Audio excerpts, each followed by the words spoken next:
Hey, what's going on, my intro to speaking family? Well, today when I was driving home, I was thinking about a good story to tell y'all about one of the many adventures I've had since being in the military. The best, I had to narrow it down to a couple of stories because I had to keep it PG, so make it appropriate for the class, and I don't want to get in trouble with the teacher neither. But the one story that came to mind was when I was stationed at Kirtland Air Force Base, and that's in Albuquerque, New Mexico. One of my biggest fears is heights. Now, being a telephone troop like myself, heights uh, we have to deal with different heights and things within buildings. But when I was in New Mexico, we also had the duty of going on outside of buildings also.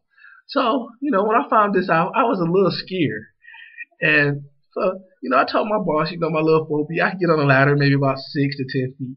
But the biggest problem was if we were going to be on top of a building or on top of a antenna tower doing work. I was terrified of that. Now I'm 6'2", 220 pounds, and they looked at me and they thought I was crazy. This big guy right here scared of little bitty heights.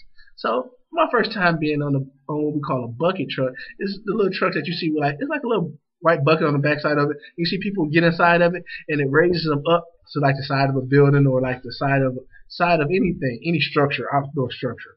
The first time I got into one of these, I was sweating. It was like in New Mexico, it's about 50, 60 degrees. So it wasn't hot, but I was sweating, really sweating bad.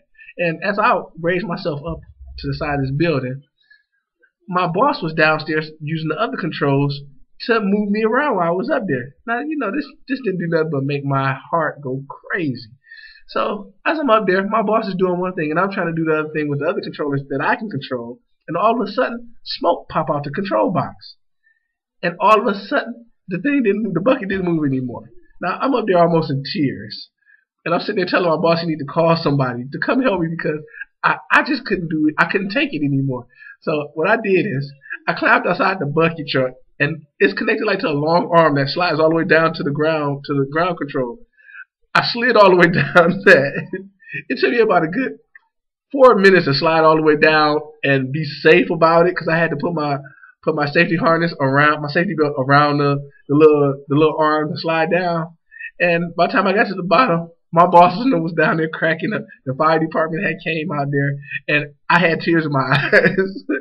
So I just want to share that with you guys to let y'all know, there's some things that military people are scared of, and me being a big guy doesn't really mean that I'm not scared of anything. So y'all take care, my public speaking family.